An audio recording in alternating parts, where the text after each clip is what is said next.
It was here that the world first witnessed the scale of a catastrophe taking place beyond its consciousness. As starving Somalis streamed across the border with Kenya. The numbers had swollen dramatically well before famine was declared in July. By September, there were nearly 450,000 people pushing its boundaries. But Dadaab refugee camp has been here for 2 decades, testament to a collective failure to fix a broken country. Ibrahim Arden's 1-year-old son died this morning. It's the 2nd child he's had to bury in Dadaab. Another one of his sons? When did the other one die? 5 days ago.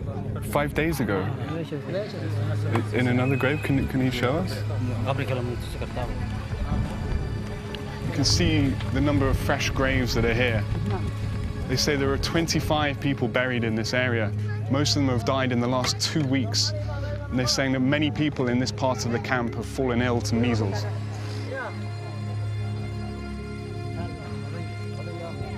This is the same man's son, yeah? He looks really sick. How long has he been in this condition? 20 days. In the 21st century, how could this have happened? And if famine is man-made, who is responsible? Fault Lines is travelling as close to the heart of the crisis as we can get, in order to find out. It looks like the village is just waiting for people to die. There's nothing that you can do. nin kasta waa noo imaanaa ninka horta daryaal ilaahay baa leh dhamasho kuligeeda ku sugnaay maxaan kaloo haynaa meel kala gaarna male ninkii noo imaado sidaa waay waa sawirtaan waa ka tagaan dad kastaba waa sawirtaan waa ka tagaan maxaan kaloo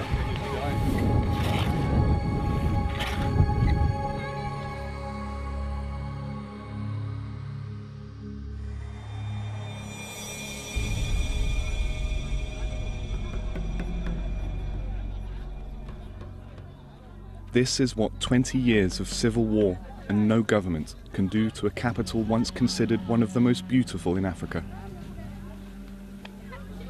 Mogadishu is now the most dangerous city in the world.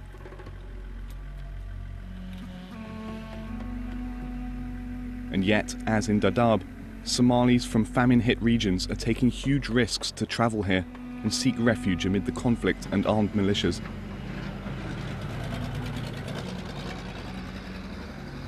Like the international aid organisations trying to respond to this crisis, Somalia's chaos means there are limits to how we'll be able to operate.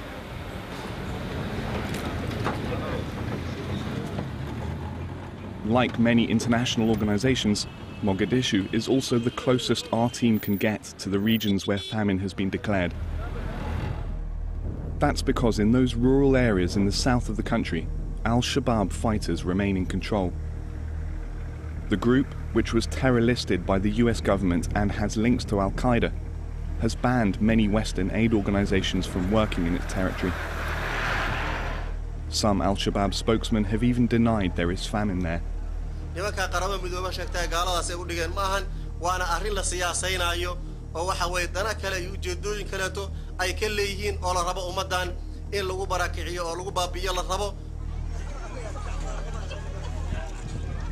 Those are the basic realities. The most severe drought in 60 years. 4 million Somalis facing starvation. A hardline Islamist armed group preventing some international aid from getting in.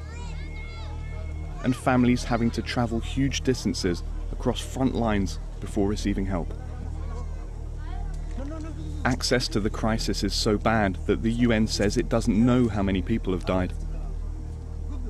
But that it's certainly in the tens of thousands, most of those children.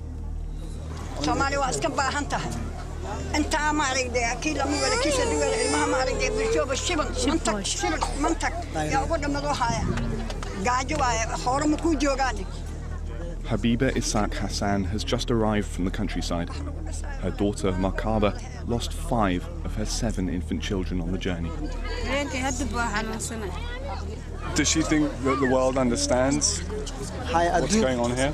haddana afartay antii uma arag disaan u sheego oo maalin adigii hadda musawirka noo imaado waa sheego dhibkayna Soomaali iskabta dhiba qabta war koofur wax soo heraaya mana sadaqada. It's a catastrophe there, and there's no other way of describing it. It's the worst situation that we face anywhere. The World Food Programme is the lead UN agency for responding to famine. It doesn't have operations in the south of the country, where the famine has been at its worst. So we have a number of operational requirements in terms of the way we provide assistance. A year and a half ago, we were unable to continue operating in southern Somalia, and Al-Shabaab has so far not allowed WFP to operate in the areas that it controls. With WFP's operations curtailed, the onus has fallen on smaller organisations and on local ones. Sa'id was founded by a group of Somali women in the early 1990s. By working at the neighbourhood level and reaching across the clan lines that have often divided Somalia in the past, it's been able to function throughout the city, even in areas controlled by Al-Shabaab. This organisation distributes food every day in all 16 districts of Mogadishu. At each site they're feeding 5,000 people. That means 80,000 people every single day. Sa'id says the international community should have seen this crisis coming. The first red flags went up for SAD, for example, in the third week of December. Tony Burns is the group's operational director. He's been working on the ground for Sa'id since 1998. We indicated at that time we were seeing significant numbers of new internally displaced people entering Mogadishu from rural areas. As those messages, those flags went up the chain of command, they got filtered out and ignored, essentially.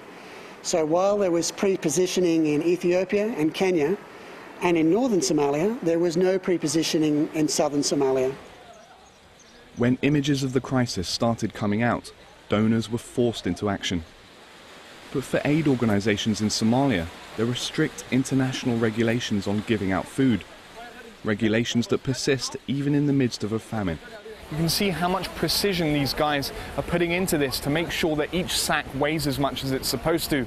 That's indicative of how much pressure there is on aid distribution organisations to make sure that none of the food they receive is going missing.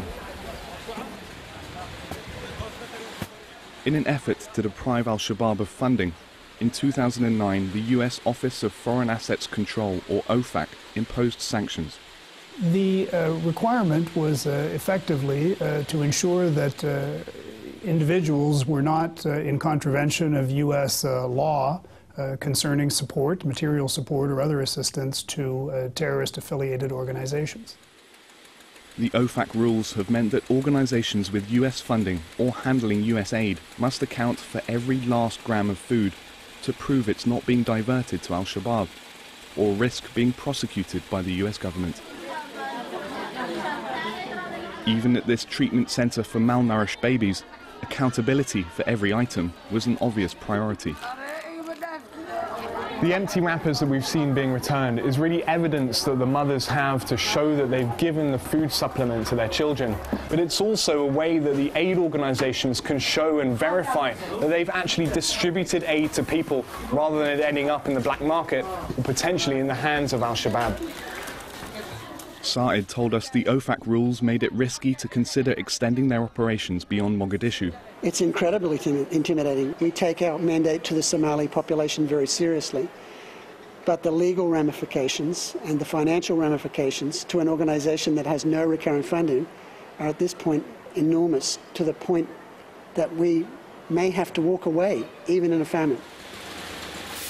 With a full-blown famine clearly unfolding, in August, Washington said it was relaxing the rules. The OFAC regulations have clearly been modified to reflect an evolving situation, and those OFAC licenses have been opened and granted to some 12 international organizations to be able to operate in south-central Somalia.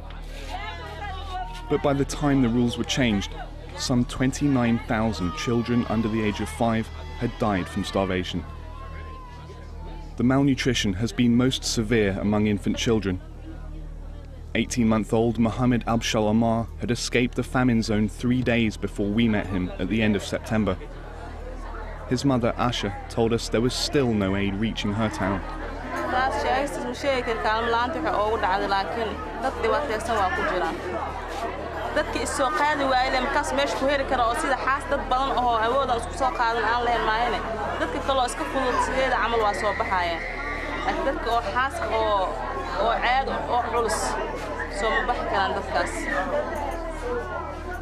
Why do you think this wasn't done earlier if there was an acknowledgement that there was going to be a crisis on this scale? You know, quite frankly, the demand surged as the crisis surged. And that's when we moved. But again, I want to be very clear that never did those sanctions stipulate that you can't provide assistance to Somalia. I think that's been an interpretation, but that's an inaccurate interpretation.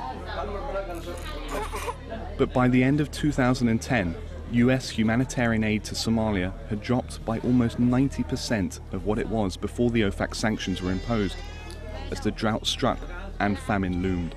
There was a time when the pipeline of WFP was really bad, and the reason was because the United States was not quite sure whether the food that comes is also benefiting the terrorists. Aid levels didn't rise again until famine was officially declared in July. Has there been a decision by this administration to attempt to destabilize al-Shabaab by cutting aid to those areas that are under their control? We think that al-Shabaab is a destabilizing force inside of Somalia. But we're talking about 4 million people now facing starvation. Shabaab is a problem, and it constitutes a serious terrorist threat. Clearly, it was a US political decision not to allow their resources into South and Central Somalia, and understanding that the US has historically been the most generous and the largest donor and partner for South and Central Somalia, it has made a systemic difference.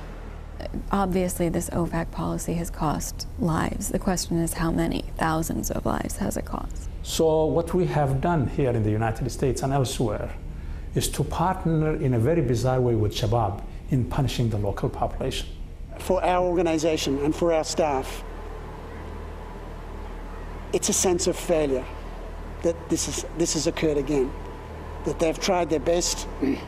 We've looked for ways to raise these flags with the international community, and nothing has happened. Does it make you angry? Yes, but there's nothing we can do. We're on the bottom.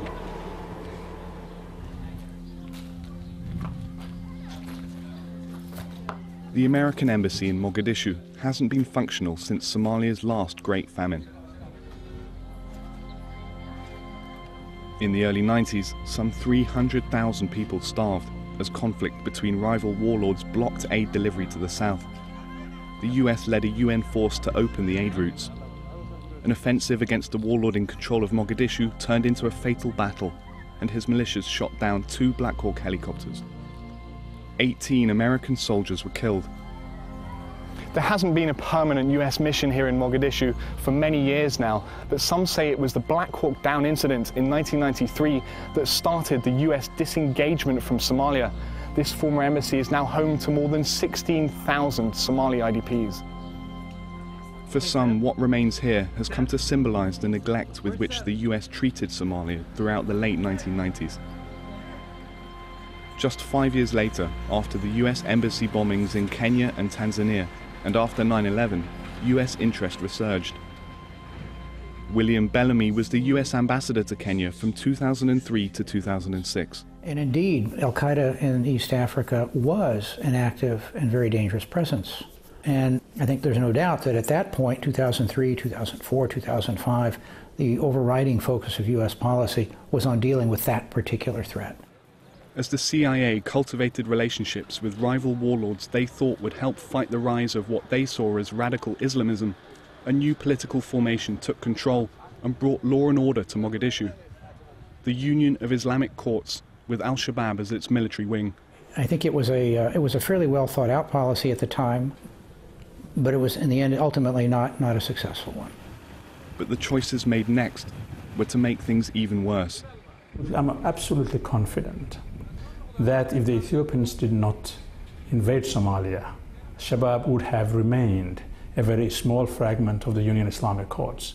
I think the problem of the Islamic Courts Union is it was overtaken by radicals, right? It was overtaken by the East Africa Al-Qaeda cell, right? And it was overtaken by the military arm of the Islamic Courts Union.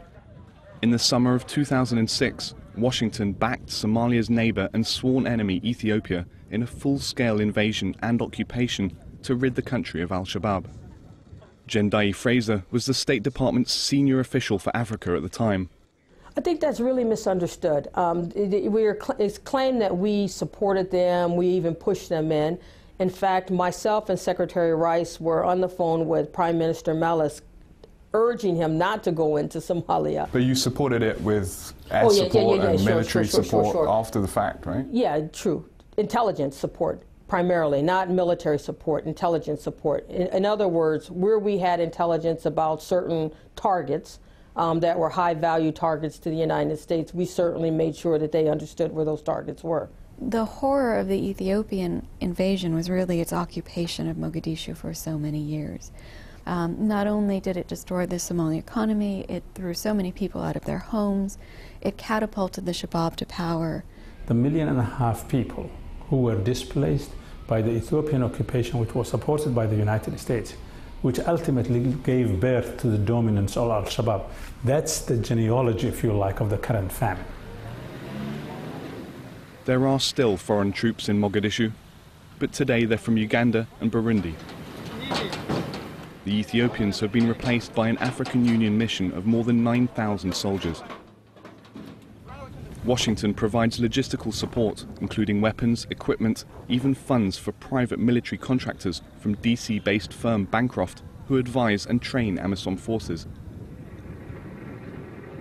6 weeks before fault lines arrived, al-Shabaab fighters withdrew from much of the city.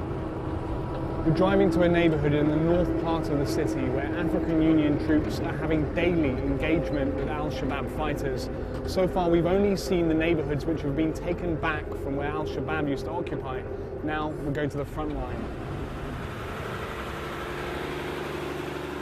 While AMISOM is fighting by conventional means in Mogadishu, and Kenyan and Ethiopian troops have invaded to secure buffer zones on their borders, the Obama administration has ramped up drone attacks in southern Somalia.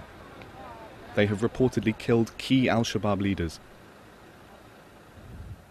In the fortified trench on Mogadishu's edge, a senior commander tells us AMISOM is now in control of 95% of the city. Do you think there are even now Shabaab coming in and out? Yeah, you cannot rule out that one because they are Somalis, they are citizens of this country. They can move in civilian clothes. We do have them, they must be there. But intelligence, TFG intelligence has been picking one by one, and the police, they've been picking them. Yeah. Just 2 weeks later, a suicide truck bombing outside a government compound killed dozens. Al-Shabaab has claimed responsibility and pledged a new campaign of guerrilla tactics against a transitional federal government. Widely believed to be corrupt and incompetent, the TFG couldn't survive in Mogadishu without African Union troops and international support. For the US government, it's a growing concern. The TFG is a transitional entity. The intent is not that it is going to be the permanent government of Somalia, but is going to manage this difficult transitional process through to emergence of a more permanent government. Hello. Nice to meet you. Sebastian Walker from Al Jazeera.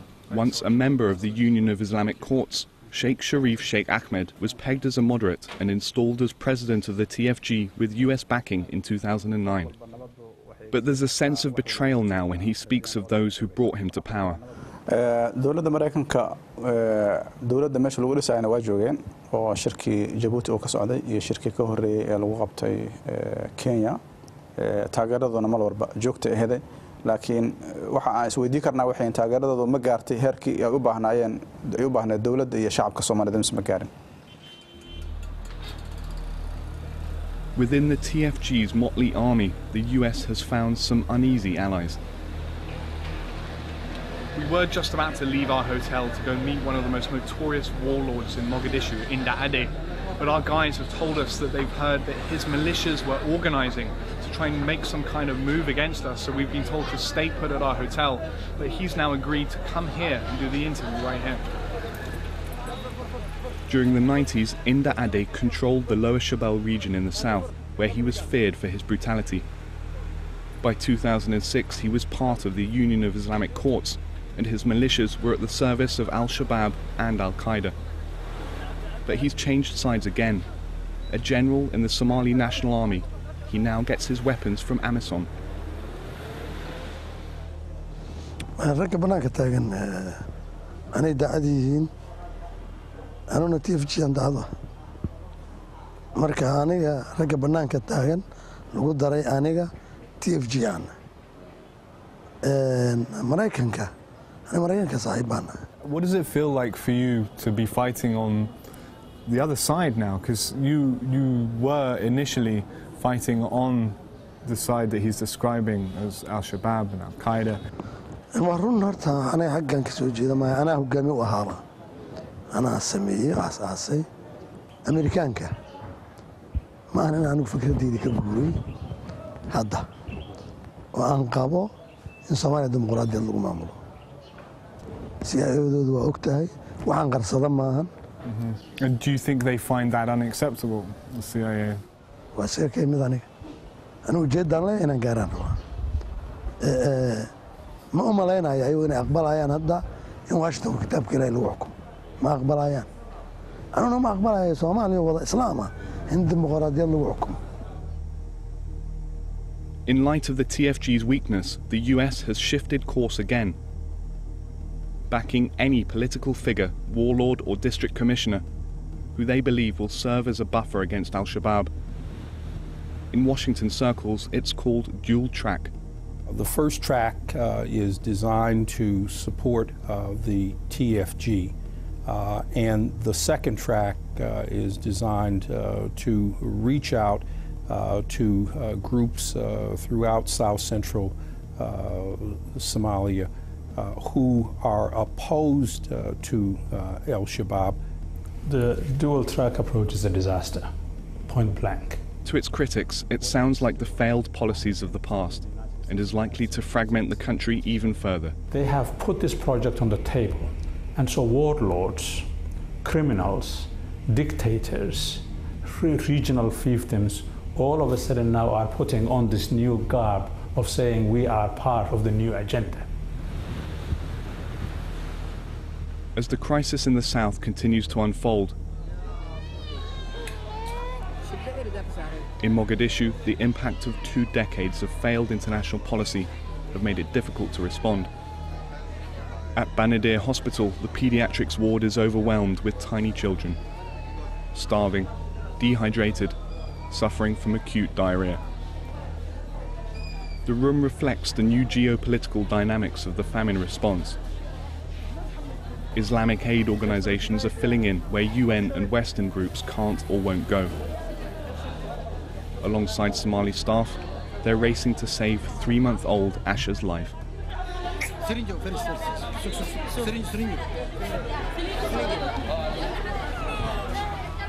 As they do what they can to beat back death, the rest of the world is moving on, casting our gaze and pointing our cameras elsewhere. It's Shabaab, it's the United States, it's the transitional federal government, it's the United Nations Office for Somalia. All of these are partners to the policies and politics that produce the famine. And so powerful people have that privilege of denying reality.